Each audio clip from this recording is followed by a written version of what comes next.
हाँ जी, स्वागत है जी ਤੁਹਾਡਾ ਸਾਰਿਆਂ ਦਾ ਸਾਡੇ YouTube channel exam study with job alert ਤੇ। ਸੋ ਮਾਸਟਰ ਕੇਡਰ ਇੱਕ ਨਵਾਂ ਟੌਪਿਕ ਹੈ, ਸਬਜੈਕਟ ਜਿਹੜਾ ਸਟਾਰਟ ਕਰਨ ਜਾ ਰਹੇ ਹਾਂ ਉਹ ਹੈ ਹਿਸਟਰੀ। ਸੋ ਹਿਸਟਰੀ ਦੇ ਬੈਸਟ ਮੋਸਟ ਇੰਪੋਰਟੈਂਟ ਕੁਐਸਚਨ ਤੁਹਾਨੂੰ ਪ੍ਰੋਵਾਈਡ ਕਰਾਂਗੇ ਜੋ ਤੁਹਾਨੂੰ ਮਾਸਟਰ ਕੇਡਰ ਦਾ ਜੋ ਐਗਜ਼ਾਮ ਹੋਏਗਾ ਸੋ ਉਹਦੇ ਵਿੱਚ ਹੈਲਪ ਕਰਨਗੇ। ਸੋ ਨਾਲ ਦੀ ਨਾਲ ਕਾਪੀ ਪੈਨ ਲੈ ਕੇ ਨੋਟ ਜ਼ਰੂਰ ਕਰ ਲਿਓ, ਕਿਉਂਕਿ ਆਪਣੇ ਹੱਥੀਂ ਤੁਸੀਂ ਹੈਂਡ ਰਾਈਟਿੰਗ ਨੋਟਿਸ ਹੈ ਜਿਹੜੇ ਉਹ ਤਿਆਰ ਕਰ ਸਕਦੇ ਹੋ।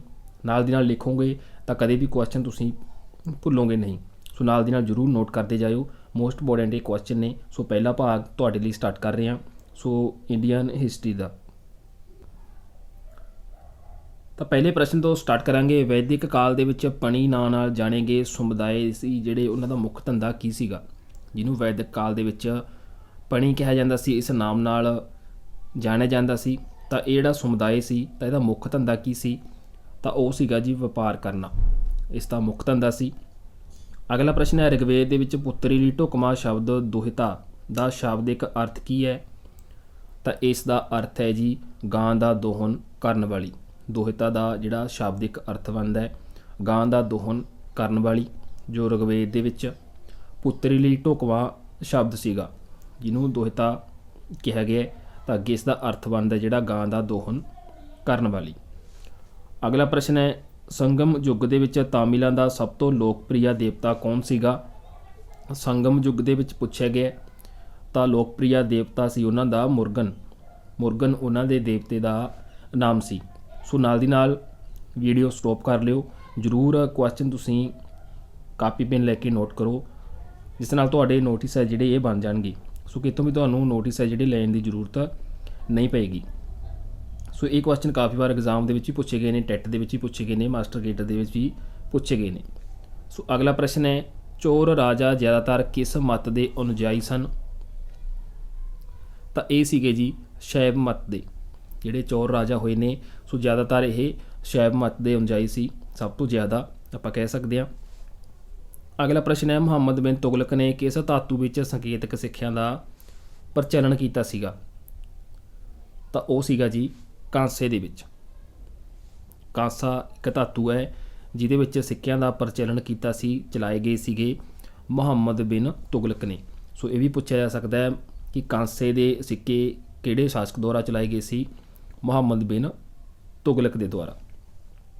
ਅਗਲਾ ਪ੍ਰਸ਼ਨ ਹੈ, ਗੁਜਰਾਤ ਨੂੰ ਜਿੱਤ ਕੇ ਕਿਸ ਨੇ ਉਸ ਨੂੰ ਦਿੱਲੀ ਸਲਤਨਤ ਦੇ ਵਿੱਚ ਸ਼ਾਮਲ ਕੀਤਾ ਸੀ, ਤਾਂ ਇਹ ਕੀਤਾ ਸੀਗਾ ਜੀ ਅਲਾਉਦੀਨ ਖਿਲਜੀ ਨੇ।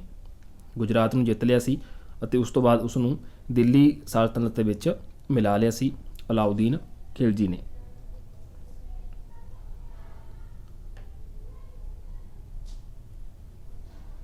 ਅਗਲਾ ਪ੍ਰਸ਼ਨ ਹੈ, ਅਮੀਰ ਖੁਸਰੋ ਨੂੰ ਕਿਸ ਗਾਇਨ ਸ਼ੈਲੀ ਦਾ ਜਨਮਦਾਤਾ ਮੰਨਿਆ ਜਾਂਦਾ ਹੈ, ਤਾਂ ਇਹ ਮੰਨਿਆ ਜੀ ਕਬਾਲੀ ਸ਼ੈਲੀ ਦਾ। ਕਬਾਲੀ ਸ਼ੈਲੀ ਉਸ ਦਾ ਨਾਮ ਹੈ ਜਿਸ ਨੂੰ ਹੈ ਜੋ ਅਮੀਰ ਖੁਸਰੋ ਹੋਏ ਨੇ, ਕਬਾਲੀ ਸ਼ੈਲੀ ਹੈ ਤਾਂ ਉਸ ਨੂੰ ਜਨਮਦਾਤਾ ਜਿਹੜਾ ਮੰਨਿਆ ਜਾਂਦਾ ਹੈ। ਇਹ ਜਿਹੜੀ ਕਬਾਲੀ ਸ਼ੈਲੀ ਹੈ ਗਾਇਨ ਸ਼ੈਲੀ ਹੈ, ਇਸ ਦਾ ਜਨਮਦਾਤਾ ਜਿਹੜਾ ਅਮੀਰ ਖੁਸਰੋ ਨੂੰ ਮੰਨਿਆ ਜਾਂਦਾ ਹੈ। ਅਗਲਾ ਪ੍ਰਸ਼ਨ ਹੈ, ਕਬੀਰ ਦੀ ਮੌਤ ਤੋਂ ਬਾਅਦ ਉਸ ਦੀ ਕਬਰ ਹੈ ਜਿਹੜੀ ਕਿੱਥੇ ਬਣਾਈ ਗਈ ਸੀ, ਤਾਂ ਇਹ ਬਣਾਈ ਗਈ ਸੀ ਜੀ ਮਗਹਰ ਦੇ ਵਿੱਚ। ਜਾਂ ਇਹ ਵੀ ਪੁੱਛ ਲਿਆ ਜਾਂਦਾ ਉਲਟਾ ਕਰਕੇ, ਮਗਹਰ ਦੇ ਵਿੱਚ ਕਿਸ ਦੀ ਕਬਰ ਹੈ ਜਿਹੜੀ ਬਣਾਈ ਗਈ ਹੈ, ਤਾਂ ਕਬੀਰ ਦੀ। ਸੋ ਕਿਵੇਂ ਵੀ ਕੁਐਸਚਨ ਪੁੱਛਿਆ ਜਾ ਸਕਦਾ ਹੈ। ਅਗਲਾ ਪ੍ਰਸ਼ਨ ਹੈ, ਗਿਰਨਾਰ ਵਿੱਚ ਸੁਦਰਸ਼ਨ ਝੀਲ ਦਾ ਨਿਰਮਾਣ ਕਿਸ ਸ਼ਾਸਕ ਨੇ ਕਰਵਾਇਆ ਸੀ, ਤਾਂ ਇਹ ਕਰਵਾਇਆ ਸੀਗਾ ਜੀ ਚੰਦਰਗੁਪਤ ਮੌਰੀਆ ਨੇ। ਸੁਦਰਸ਼ਨ ਝੀਲ ਦਾ ਨਿਰਮਾਣ ਸੀ ਜਿਹੜਾ ਸ਼ਾਸਕ ਹੋਏ ਨੇ ਚੰਦਰਗੁਪਤ ਮੌਰੀਆ, ਅਤੇ ਜਗ੍ਹਾ ਸੀ ਗਿਰਨਾਰ। ਸੋ ਇਹਦੇ ਵਿੱਚ ਵੀ ਦੋ ਕੁਐਸਚਨ ਬਣਦੇ ਆ, ਸੁਦਰਸ਼ਨ ਝੀਲ ਕਿੱਥੇ ਹੈ, ਗਿਰਨਾਰ ਦੇ ਵਿੱਚ। ਅਤੇ ਜਿਵੇਂ ਕਿ ਇਹੀ ਕੁਐਸਚਨ ਬਣਿਆ ਪਿਆ ਗਿਰਨਾਰ ਦੇ ਵਿੱਚ ਸੁਦਰਸ਼ਨ ਝੀਲ ਦਾ ਨਿਰਮਾਣ ਕਿਸ ਨੇ ਕਰਵਾਇਆ, ਚੰਦਰਗੁਪਤ ਮੌਰੀਆ ਨੇ। ਸੋ ਕਨਫਿਊਜ਼ ਕਰਨ ਵਾਸਤੇ ਥੋੜ੍ਹਾ ਜਿਹਾ ਕੁਐਸਚਨ ਇੱਧਰ ਉੱਧਰ ਕਰ ਦਿੰਦੇ ਆ।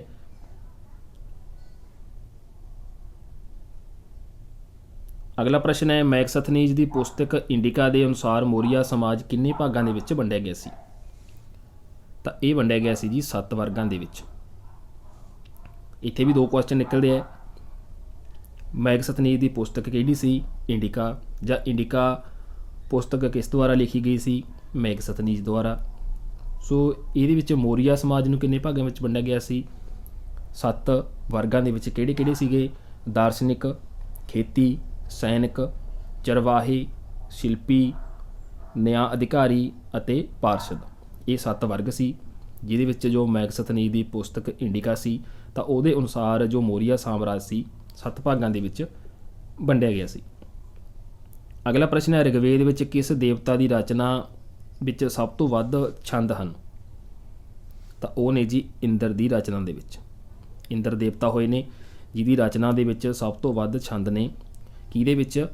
ਰਿਗਵੇਦ ਦੇ ਵਿੱਚ। ਅਗਲਾ ਪ੍ਰਸ਼ਨ ਹੈ, ਕਨਿਸ਼ਕ ਰਾਜਾ ਹੋਏ ਨੇ ਅਤੇ ਇਹਨਾਂ ਦੀ ਰਾਜਧਾਨੀ ਕਿੱਥੇ ਸੀ? ਤਾਂ ਇਹ ਸੀਗੀ ਜੀ ਪੁਰਸ਼ਪੁਰ, ਪੇਸ਼ਾਵਰ ਦੇ ਵਿੱਚ ਕਨਿਸ਼ਕ ਦੀ ਜਿਹੜੀ ਰਾਜਧਾਨੀ ਸੀ। ਸੋ ਚੌਥੀ ਬੌਧ ਸੰਮਤੀ ਸੀ ਜਿਹੜੀ ਉਹ ਵੀ ਕਨਿਸ਼ਕ ਦੇ ਸਮੇਂ ਦੌਰਾਨ ਹੋਈ ਸੀ। ਸੋ ਬੌਧ ਸੰਗਤੀਆਂ ਦੇ ਅਕਸਰ ਕੁਐਸਚਨ ਪੁੱਛੇ ਜਾਂਦੇ ਆ, ਇਹ ਹੋ ਸਕਦਾ ਪਹਿਲੀ ਪੁੱਛ ਲਈ ਜਾਵੇ, ਇਹ ਸਕਦਾ ਤੀਜੀ ਪੁੱਛ ਲਈ ਜਾਵੇ। ਸੋ ਚੌਥੀ ਜਿਹੜੀ ਬੌਧ ਸੰਗਤੀ ਹੋਈ ਸੀ ਉਹ ਕਨਿਸ਼ਕ ਦੇ ਸਮੇਂ ਹੋਈ ਸੀ, ਇਹ ਵੀ ਜ਼ਰੂਰ ਯਾਦ ਰੱਖਿਓ। ਅਤੇ ਇਹਦੀ ਰਾਜਧਾਨੀ ਪੁਰਸ਼ਪੁਰ ਹੈ ਜਿਹੜੀ ਪੇਸ਼ਾਵਰ 'ਚ ਹੈ, ਇਸ ਜਗ੍ਹਾ 'ਤੇ ਸੀ।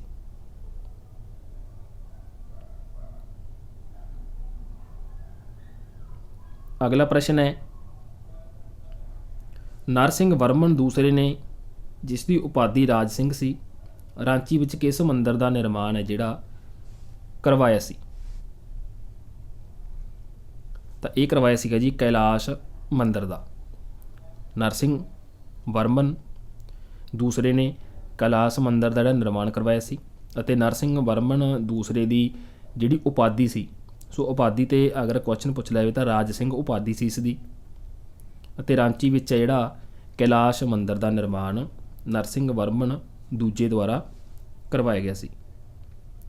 ਅਗਲਾ ਪ੍ਰਸ਼ਨ ਹੈ, ਐਲੋਰਾ ਦੇ ਪ੍ਰਸਿੱਧ ਕੈਲਾਸ਼ ਮੰਦਰ ਦਾ ਨਿਰਮਾਣ ਕਿਸ ਨੇ ਕਰਵਾਇਆ ਸੀ? ਤਾਂ ਹੁਣ ਇੱਥੇ ਐਲੋਰਾ ਪੁੱਛਿਆ ਗਿਆ। ਤਾਂ ਇਹ ਕਰਵਾਇਆ ਸੀ ਰਾਸ਼ਟਰਕੂਟ ਸ਼ਾਸਕ ਹੋਏ ਨੇ ਕ੍ਰਿਸ਼ਨਾ ਪ੍ਰਥਮ। ਤਾਂ ਇਸ ਨੇ ਜੋ ਐਲੋਰਾ ਦਾ ਪ੍ਰਸਿੱਧ ਕੈਲਾਸ਼ ਮੰਦਰ ਸੀ ਤਾਂ ਉਸ ਦਾ ਨਿਰਮਾਣ ਕਰਵਾਇਆ ਸੀ ਰਾਸ਼ਟਰਕੂਟ ਰਾਜਾ ਕ੍ਰਿਸ਼ਨ ਪਹਿਲਾ। ਅਗਲਾ ਪ੍ਰਸ਼ਨ ਹੈ, ਸ਼ੇਰ ਸ਼ਾਹ ਦਾ ਮਕਬਰਾ ਕਿੱਥੇ ਹੈ? ਤਾਂ ਇਹ ਹੈ ਜੀ ਸਾਸਾਰਾਮ ਵਿਖੇ। ਸੋ ਇਹ ਕੁਐਸਚਨ ਕਾਫੀ ਇੰਪੋਰਟੈਂਟ ਹੈ, ਕਾਫੀ ਵਾਰ ਐਗਜ਼ਾਮ ਦੇ ਵਿੱਚ ਆਇਆ ਹੈ। ਸ਼ੇਰ ਸ਼ਾਹ ਸੂਰੀ ਦਾ ਮਕਬਰਾ ਸਾਸਾਰਾਮ ਦੇ ਵਿੱਚ।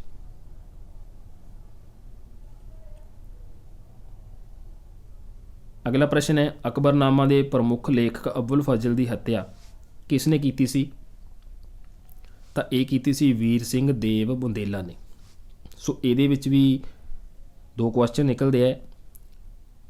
ਅਕਬਰਨਾਮਾ ਦਾ ਲੇਖਕ ਕੌਣ ਸੀ ਜਾਂ ਰਚਨਾਕਾਰ ਕੌਣ ਸੀ? ਅਬੁਲ ਫਜ਼ਲ। ਤਾਂ ਅਬੁਲ ਫਜ਼ਲ ਸੀ ਜਿਹੜੇ, ਤਾਂ ਇਹਨਾਂ ਦੀ ਹੱਤਿਆ ਕਿਸ ਨੇ ਕੀਤੀ ਸੀ? ਵੀਰ ਸਿੰਘ ਦੇਵ ਬੁੰਦੇਲਾ ਨੇ। ਇਹਦੇ ਵਿੱਚ 2 ਕੁਐਸਚਨ ਬਣਦੇ ਹੈ। ਬਾਗੀ ਸਾਹਿਬਜ਼ਾਦੇ ਖੁਸਰੋ ਨੂੰ ਆਸਰਾ ਦੇਣ ਤੇ ਜਹਾਂਗੀਰ ਨੇ ਕਿਸ ਗੁਰੂ ਨੂੰ ਮੌਤ ਦੀ ਸਜ਼ਾ ਸੁਣਾਈ ਸੀ? ਤਾਂ ਇਹ ਸੁਣਾਈ ਸੀ ਜੀ ਗੁਰੂ ਅਰਜਨ ਦੇਵ ਜੀ ਨੂੰ। ਜੋ ਜਹਾਂਗੀਰ ਸ਼ਾਸਕ ਸੀ ਉਸ ਸਮੇਂ, ਤਾਂ ਬਾਗੀ ਸਾਹਿਬਜ਼ਾਦਾ ਸੀ ਜਿਹੜਾ ਖੁਸਰੋ, ਤਾਂ ਇਹਨਾਂ ਨੂੰ ਗੁਰੂ ਸਾਹਿਬ ਨੇ ਆਸਰਾ ਦਿੱਤਾ ਸੀ, ਜਿਸ ਤੋਂ ਭੜਕ ਕੇ ਜਹਾਂਗੀਰ ਨੇ ਗੁਰੂ ਸਾਹਿਬ ਨੂੰ ਜੁਰਮਾਨਾ ਵੀ ਲਗਾਇਆ ਗਿਆ ਸੀ, ਪਰ ਉਹਨਾਂ ਨੇ ਜੁਰਮਾਨਾ ਕਾਫੀ ਜ਼ਿਆਦਾ ਸੀ, ਦੇਣ ਤੋਂ ਇਨਕਾਰ ਕੀਤਾ ਸੀ। ਤਾਂ ਉਹਨਾਂ ਨੇ ਆਪਣੀ ਸਹਾਇਤਾ ਜਿਹੜੀ ਦਿੱਤੀ ਸੀ। ਸੋ ਇਹ ਵੀ ਪੁੱਛ ਲਿਆ ਜਾਂਦਾ ਹੈ ਕਿ ਗੁਰੂ ਅਰਜਨ ਦੇਵ ਜੀ ਦੀ ਸ਼ਹੀਦੀ ਕਿਹੜੇ ਸ਼ਾਸਕ ਸਮੇਂ ਹੋਈ ਸੀ? ਜਹਾਂਗੀਰ ਦੇ ਸਮੇਂ। ਪਾਂਡਵਾਂ ਦਾ ਉਲੇਖ ਸਭ ਤੋਂ ਪਹਿਲਾਂ ਕਿਸ ਵਿਦੇਸ਼ੀ ਯਾਤਰੀ ਨੇ ਕੀਤਾ? ਤਾਂ ਇਹ ਕੀਤਾ ਜੀ ਮਾਰਕੋਚਲੋ ਨੇ। ਸੋ ਮਾਰਕੋਚਲੋ ਵਿਦੇਸ਼ੀ ਯਾਤਰੀ ਦਾ ਨਾਮ ਹੈ ਜਿਹਨੇ ਪਾਂਡਵਾਂ ਦਾ ਉਲੇਖ ਸੀ ਜਿਹੜਾ ਸਭ ਤੋਂ ਪਹਿਲਾਂ ਕੀਤਾ ਸੀ, ਅਤੇ ਇਹ ਵਿਦੇਸ਼ੀ ਯਾਤਰੀ ਸੀ। ਅਗਲਾ ਪ੍ਰਸ਼ਨ ਹੈ, ਬਿਆਸ ਨਦੀ ਦਾ ਪ੍ਰਾਚੀਨ ਯਾਨੀ ਕਿ ਪੁਰਾਣਾ ਨਾਮ ਕੀ ਸੀਗਾ? ਬਿਆਸ ਦਾ ਪੁਰਾਣਾ ਨਾਮ ਸੀ ਜਿਹੜਾ ਬਿਪਾਸਾ ਸੀ। ਬਿਆਸ ਤੋਂ ਬਿਪਾਸਾ ਬਣ ਗਈ ਸੀ। ਸੋ ਇਹ ਯਾਦ ਰੱਖ ਲਿਓ। ਸੋ ਨਦੀਆਂ 'ਤੇ ਵੀ ਕਾਫੀ ਕੁਐਸਚਨ ਪੁੱਛੇ ਜਾਂਦੇ ਹੈ, ਪੁਰਾਣੇ ਨਾਮ ਪੁੱਛ ਲੈਂਦੇ ਆ ਜਾਂ ਕਿਹੜੀ ਨਦੀ ਕਿੱਥੋਂ ਵਹਿੰਦੀ ਹੈ, ਜਾਂ ਇਹ ਪੁੱਛ ਲਿਆ ਜਾਂਦਾ ਹੈ। 6ਵੀਂ ਸ਼ਤਾਬਦੀ ਈਸਵੀ ਪੂਰਵ ਵਿੱਚ ਵਤਸ ਮਹਾਜਨਪਦ ਦੀ ਰਾਜਧਾਨੀ ਕਿੱਥੇ ਸੀ? ਤਾਂ 6ਵੀਂ ਸ਼ਤਾਬਦੀ ਈਸਵੀ ਦੇ ਵਿੱਚ ਜਿਹੜਾ ਵਤਸ ਮਹਾਜਨਪਦ ਹੋਇਆ ਸੀ ਤਾਂ ਇਸ ਦੀ ਰਾਜਧਾਨੀ ਸੀ ਜਿਹੜੀ ਕੋਸ਼ਾਂਬੀ ਵਿੱਚ ਸੀਗੀ। ਕੋਸ਼ਾਂਬੀ। ਅਗਲਾ ਪ੍ਰਸ਼ਨ ਹੈ, ਪਾਟਲੀਪੁੱਤਰ ਨਾਮਕ ਨਗਰ ਦੀ ਸਥਾਪਨਾ ਕਿਸ ਨੇ ਕੀਤੀ? ਤਾਂ ਇਹ ਕੀਤੀ ਸੀ ਜੀ ਉਦੈਨ ਨੇ। ਮਗਧ ਰਾਜ ਦਾ ਪਹਿਲਾ ਰਾਜਵੰਸ਼ ਕੌਣ ਸੀ? ਤਾਂ ਇਹ ਸੀਗਾ ਜੀ ਹਰੀਅੰਕ ਵੰਸ਼। ਜੋ ਮਗਧ ਰਾਜ ਦਾ ਪਹਿਲਾ ਰਾਜਵੰਸ਼ ਸੀਗਾ। ਅਗਲਾ ਪ੍ਰਸ਼ਨ ਹੈ, ਬੁੱਧ ਦੁਆਰਾ ਗ੍ਰਹਿ ਤਿਆਗ ਦਾ ਬੋਧ ਮਤਾਵਲੰਬੀ ਕੀ ਕਹਿੰਦੇ ਹਨ? ਬੁੱਧ ਦੇ ਦੁਆਰਾ ਜੋ ਗ੍ਰਹਿ ਤਿਆਗ ਦਾ ਬੋਧ ਮਤਾਵਲੰਬੀ ਸੀ ਤਾਂ ਇਸ ਨੂੰ ਕੀ ਕਿਹਾ ਗਿਆ ਸੀਗਾ? ਯਾਨੀ ਕਿ ਜੋ ਘਰ ਤਿਆਗ ਕੀਤਾ ਸੀ ਬੁੱਧ ਜੀ ਦੁਆਰਾ, ਤਾਂ ਇਸ ਨੂੰ ਕੀ ਕਿਹਾ ਗਿਆ? ਤਾਂ ਇਸ ਨੂੰ ਕਿਹਾ ਗਿਆ ਮਹਾਪਰਿਕਸ਼ਮਣ। ਬੁੱਧ ਦੇ ਘਰ ਤਿਆਗ ਨੂੰ ਹੈ ਜੋ, ਜਾਂ ਬੁੱਧ ਦੁਆਰਾ ਘਰ ਤਿਆਗਣਾ, ਤਾਂ ਇਸ ਘਟਨਾ ਨੂੰ ਆਪਾਂ ਕਹਿ ਸਕਦੇ ਕੀ ਕਿਹਾ ਗਿਆ? ਮਹਾਪਰਿਕਸ਼ਮਣ। ਸਲਤਨਤ ਕਾਲ ਵਿੱਚ ਆਸ਼ਵਸ਼ਾਲਾ ਦੇ ਪ੍ਰਧਾਨ ਨੂੰ ਕੀ ਕਿਹਾ ਜਾਂਦਾ ਸੀ? ਸਲਤਨਤ ਕਾਲ ਦੇ ਵਿੱਚ ਪੁੱਛਿਆ ਗਿਆ, ਤਾਂ ਉਸ ਸਮੇਂ ਉਸ ਨੂੰ ਕਿਹਾ ਜਾਂਦਾ ਸੀ ਅਮੀਰ ਏ ਆਖੂਰ। ਸਲਤਨਤ ਕਾਲ ਵਿੱਚ ਜੋ ਆਸ਼ਵਸ਼ਾਲਾ ਸੀ, ਜੋ ਉਸ ਦਾ ਪ੍ਰਧਾਨ ਹੁੰਦਾ ਸੀ, ਤਾਂ ਉਸ ਨੂੰ ਜਿਹੜਾ ਅਮੀਰ ਏ ਆਖੂਰ ਕਿਹਾ ਜਾਂਦਾ ਸੀ। ਅਗਲਾ ਪ੍ਰਸ਼ਨ ਹੈ, ਖਾਲਸਾ ਪੰਥ ਦੀ ਸਥਾਪਨਾ ਅਤੇ ਇੱਕ ਧਰਮਚਾਰ ਪਹਿਲ ਨੂੰ ਕਿਸ ਗੁਰੂ ਨੇ ਚਲਾਇਆ ਸੀ? ਤਾਂ ਇਹ ਚਲਾਇਆ ਸੀਗਾ ਜੀ ਸ੍ਰੀ ਗੁਰੂ ਗੋਬਿੰਦ ਸਿੰਘ ਜੀ ਨੇ।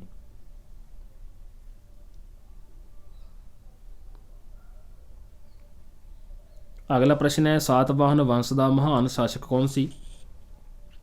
ਤਾਂ ਉਹ ਸੀਗਾ ਜੀ ਗੌਤਮੀ ਪੁੱਤਰ ਸਤਕਰਨੀ, ਜੋ ਸਾਤਵੰਸ਼ ਦਾ ਮਹਾਨ ਸ਼ਾਸਕ ਹੋਇਆ ਸੀਗਾ। ਅਗਲਾ ਪ੍ਰਸ਼ਨ ਹੈ, ਪਹਿਲੀ ਵਾਰ ਕਿਹੜੇ ਅਧਿਨਿਯਮ ਦੇ ਤਹਿਤ ਗਵਰਨਰ ਜਨਰਲ ਦੀ ਕਾਰਜਕਾਰੀ ਪਰਿਸ਼ਦ ਵਿੱਚ ਵਿਧੀ ਨਿਰਮਾਣ ਉਦੇਸ਼ ਤੋਂ ਕਿਸੇ ਭਾਰਤੀ ਨੂੰ ਨਿਯੁਕਤ ਕੀਤਾ ਗਿਆ ਸੀ?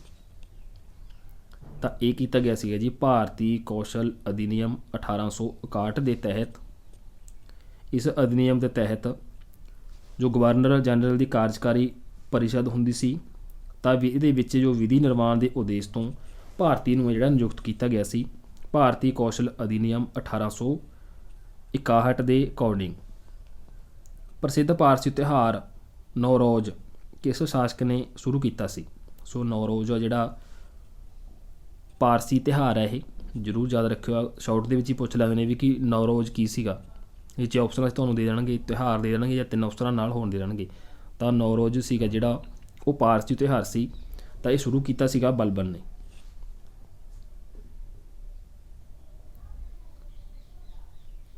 ਅਗਲਾ ਪ੍ਰਸ਼ਨ ਹੈ, ਕਿਸ ਗਵਰਨਰ ਜਨਰਲ ਦੇ ਕਾਲ ਵਿੱਚ ਅੰਗਰੇਜ਼ੀ ਉੱਚ ਸਿੱਖਿਆ ਦਾ ਮਾਧਿਅਮ ਅਤੇ ਸਰਕਾਰੀ ਕੰਮਕਾਰ ਦੀ ਭਾਸ਼ਾ ਦੇ ਰੂਪ ਵਿੱਚ ਸਵੀਕਾਰ ਕੀਤਾ ਗਿਆ ਸੀ? ਅੰਗਰੇਜ਼ੀ ਨੂੰ ਉਦੋਂ ਕਿਹੜਾ ਗਵਰਨਰ ਜਨਰਲ ਸੀਗਾ, ਜਾਂ ਕਿਸ ਗਵਰਨਰ ਜਨਰਲ ਦਾ ਕਾਲ ਸੀਗਾ ਜਦੋਂ ਅੰਗਰੇਜ਼ੀ ਉੱਚ ਸਿੱਖਿਆ ਦਾ ਮਾਧਿਅਮ ਅਤੇ ਜੋ ਸਰਕਾਰੀ ਕੰਮਕਾਜ ਹੁੰਦੇ ਸੀ, ਤਾਂ ਇਸ ਦੀ ਭਾਸ਼ਾ ਦੇ ਰੂਪ ਵਿੱਚ ਸਵੀਕਾਰ ਕੀਤੀ ਗਈ ਸੀ? ਤਾਂ ਇਹ ਕੀਤੀ ਗਈ ਸੀ ਜੀ ਵਿਲੀਅਮ ਵੈਂਟਿੰਗ ਦੇ ਕਾਲ ਦੇ ਦੌਰਾਨ। ਅੰਗਰੇਜ਼ੀ ਸੀ ਜਿਹੜੀ, ਤਾਂ ਇਸ ਨੂੰ ਸਰਕਾਰੀ ਕੰਮਕਾਜ ਦੀ ਭਾਸ਼ਾ ਦੇ ਰੂਪ ਵਿੱਚ ਸਵੀਕਾਰ ਕੀਤਾ ਗਿਆ ਸੀ ਅਤੇ ਅੰਗਰੇਜ਼ੀ ਨੂੰ ਉੱਚ ਸਿੱਖਿਆ ਮਾਧਿਅਮ ਜਿਹੜਾ ਉਹ ਮੰਨਿਆ ਗਿਆ ਸੀ। ਤਾਂ ਵਿਲੀਅਮ ਬੈਂਟਿੰਗ ਉਸ ਸਮੇਂ ਸੀ ਜਿਹੜੇ ਗਵਰਨਰ ਸੀ, ਗਵਰਨਰ ਜਨਰਲ, ਇਹਨਾਂ ਦੇ ਕਾਲ ਦੇ ਵਿੱਚ ਇਹ ਹੋਇਆ ਸੀ। ਦਿੱਲੀ ਦੇ ਲਾਲ ਕਿਲ੍ਹੇ ਦੇ ਅੰਦਰ ਮੋਤੀ ਮਸਜਿਦ ਦਾ ਨਿਰਮਾਣ ਕਿਸ ਨੇ ਕਰਵਾਇਆ ਸੀ?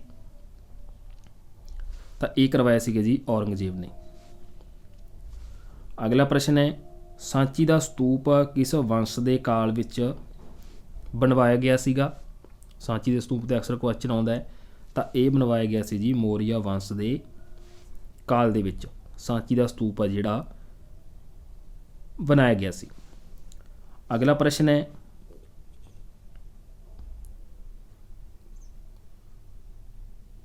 ਵਸ਼ਿਸ਼ਟਤਾ ਦਵੈਤ ਦੇ ਪ੍ਰਵਰਤਕ ਕੌਣ ਸੀ? ਤਾਂ ਉਹ ਸੀਗੇ ਜੀ ਰਾਮਾਨੁਜਾਚਾਰੀਆ, ਜੋ ਵਸ਼ਿਸ਼ਟਤਾ ਦਵੈਤ ਦੇ ਪ੍ਰਵਰਤਕ ਹੋਏ ਨੇ। ਅਗਲਾ ਪ੍ਰਸ਼ਨ ਹੈ, ਖਾਨਵਾ। ਇੱਥੇ ਖਾਨਵਾ ਦਾ ਯੁੱਧ ਕਦੋਂ ਹੋਇਆ ਸੀ? ਕਿਹੜੇ ਈਅਰ ਦੇ ਵਿੱਚ ਹੋਇਆ ਸੀ? ਤਾਂ ਇਹ ਹੋਇਆ ਸੀਗਾ 1527 ਈਸਵੀ ਦੇ ਵਿੱਚ ਖਾਨਵਾ ਦਾ ਯੁੱਧ ਹੋਇਆ ਸੀ। ਚੌਲ ਵੰਸ਼ ਦੇ ਸੰਸਥਾਪਕ ਕੌਣ ਸਨ? ਤਾਂ ਉਹ ਸੀਗੇ ਵਿਜਯਾਲੇ, ਜੋ ਚੌਲ ਵੰਸ਼ ਦੇ ਸੰਸਥਾਪਕ ਸੀ। ਸੋ ਦੋਸਤੋ, ਇਹ ਪਹਿਲੇ ਭਾਗ ਦੇ ਇੰਡੀਅਨ ਹਿਸਟਰੀ, ਭਾਰਤੀ ਇਤਿਹਾਸ ਅਤੇ ਸੰਸਕ੍ਰਿਤੀ, ਇਹਦੇ ਨਾਲ ਸੰਬੰਧਿਤ ਸਾਰੇ ਕੁਐਸਚਨ ਆਉਣਗੇ। ਸੋ ਜ਼ਰੂਰ ਨਾਲ ਦੀ ਨਾਲ ਕਾਪੀ ਪੈਨ ਲੈ ਕੇ ਨੋਟ ਕਰਿਓ, ਕਿਉਂਕਿ ਇਸ ਤਰ੍ਹਾਂ ਕਰਨ ਨਾਲ ਤੁਸੀਂ ਪ੍ਰਸ਼ਨ ਜਿਹੜਾ ਕਦੇ ਵੀ ਨਹੀਂ ਭੁੱਲੋਗੇ ਅਤੇ ਦੁਬਾਰਾ ਪੜ੍ਹਨ ਦੀ ਜ਼ਰੂਰਤ ਵੀ ਨਹੀਂ ਪਏਗੀ। ਸੋ ਵੀਡੀਓ ਦੇ ਵਿੱਚ ਤੁਹਾਡਾ ਇੰਟਰਸਟ ਵੀ ਬਣੇਗਾ। ਸੋ ਕੰਟੀਨਿਊ ਤੁਹਾਨੂੰ ਇਹ ਵੀਡੀਓ ਅਸੀਂ ਪ੍ਰੋਵਾਈਡ ਕਰਦੇ ਰਹਾਂਗੇ। ਬਾਕੀ ਮਾਸਟਰ ਕੇਡਰ SST ਜਿਹਦੇ ਵਿੱਚ ਪੋਲਿਟੀ ਹੈ, ਸਾਰੇ ਕੁਐਸਚਨ ਹੀ ਆ ਜਾਂਦੇ ਨੇ, ਉਹ ਅਲੱਗ ਤੋਂ ਵੀਡੀਓ ਚੱਲ ਰਹੀ ਹੈ। ਉਹਦਾ ਟਾਈਮ ਜਿਹੜਾ 6 ਵਜੇ ਹੁੰਦਾ ਹੈ, ਤਾਂ ਇਹ ਵੀਡੀਓ ਤੁਹਾਨੂੰ ਅਸੀਂ 3 ਵਜੇ ਪ੍ਰੋਵਾਈਡ ਕਰ ਦਿਆ ਕਰਾਂਗੇ, ਹਿਸਟਰੀ ਅਤੇ SST। ਸੋ ਇਹ ਦੋਨੋਂ ਚੱਲਣਗੀਆਂ। ਬਾਕੀ ਜੋਗਰਾਫੀ ਦੇ ਕੁਐਸਚਨ ਤੁਹਾਨੂੰ ਉਹਦੇ ਵਿੱਚ ਵੀ ਆ ਜਾਣਗੇ, 6 ਵਜੇ ਜੋ ਕਲਾਸ ਹੁੰਦੀ ਹੈ। ਸੋ ਅੱਗੇ ਜ਼ਰੂਰ ਸ਼ੇਅਰ ਕਰ ਦਿਓ। ਬਾਕੀ ਜੋ ਚੈਨਲ 'ਤੇ ਪਹਿਲੀ ਵਾਰ ਵਿਜ਼ਿਟ ਕਰ ਰਹੇ ਨੇ ਤਾਂ ਸਬਸਕ੍ਰਾਈਬ ਅਤੇ ਬੈਲ ਆਈਕਨ ਨਾਲ 'ਤੇ ਪ੍ਰੈਸ ਕਰਨਾ ਨਾ ਭੁੱਲਣਾ, ਤਾਂ ਤੁਹਾਨੂੰ ਡੇਲੀ ਅਪਡੇਟ ਕਲਾਸ ਦੀ ਸਮੇਂ ਸਿਰ ਮਿਲਦੀ ਰਹੇ। ਤਾਂ ਮਿਲਦੇ ਹਾਂ ਜੀ ਅਗਲੇ ਨਵੇਂ ਪ੍ਰਸ਼ਨਾਂ ਨਾਲ ਅਗਲੇ ਨਵੇਂ ਭਾਗ ਦੇ ਵਿੱਚ। ਉਦੋਂ ਤੱਕ ਲਈ ਧੰਨਵਾਦ ਜੀ।